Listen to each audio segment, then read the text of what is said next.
Hello and welcome everybody. It's 4:30 p.m. here in the Iranian capital, Tehran. You're watching Press TV's World News. Our top story for this half hour: Turkey has warned American soldiers in Syria of the possibility of being treated as terrorists if they keep backing Kurdish Y-P-G militants. Talking to media, Deputy Prime Minister Bekir Bozdag threatened to expand Ankara's operation to the town of Manbij and even east of the Euphrates River if the Y-P-G did not withdraw. He went on to say that U.S. soldiers risk being caught up in clashes, and the Turkish forces would not make a distinction if Americans appear in Y-P-G uniforms. Bozdag was referring to past images of U.S. troops in northern Syria with Y-P-G insignia. Political commentator Jason Unruhe joins us now from Niagara Falls, Ontario. Mr. Unruhe, welcome to the program. What was your first impression when you heard I could say it is a threat coming from Ankara towards American soldiers in Afrin? Honestly, my first impression was that the U.S. coalition against Syria may be starting to collapse. The problem is that the United States has collected a bunch of proxy forces together in order to do its bidding inside the country, rather than carrying out a regular conventional war against the government of Bashar al-Assad. Now, the problem is that a lot of these groups are fractured. They're all against each other. Some of them are on the same side, some are against.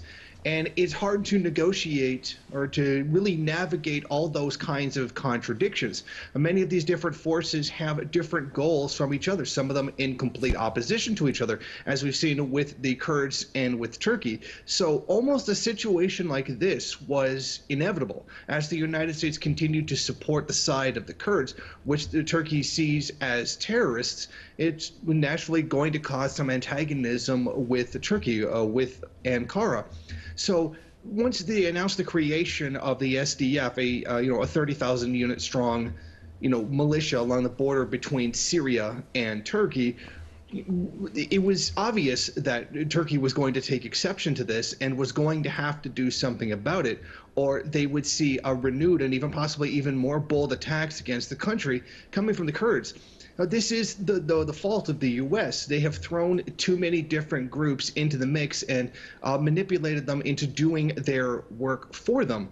And eventually, this kind of problem was going to break out when you've got so many groups going against each other. Well, Mr. Unruhe, I think that it was pretty obvious as Daesh dwindled down in Syria, the issue of Kurds in northern Syria was going to be a very contentious one. We're now seeing the operations in Afrin. Also, Ankara has an eye on Manbij, isolating down our focus on what's taking place in Afrin. What's the end game to all of this?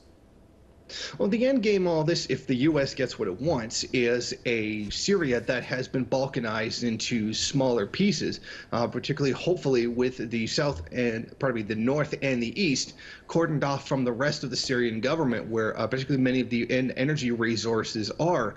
The problem is that the force that they're using to do it withstands in absolute contradiction to the Ankara government. The U.S. is hoping to weaken Syria enough in order to be able to, as I said, balkanize it and to have it carved up into territories that it can control away from the power of the Syrian government. However, the problem is a lot of these groups do stand in opposition to each other, but how well this tactic will work out for the U.S. remains to be seen, because as of right now, with this problem between the Kurds and Turkey, it's not looking very good for them at all.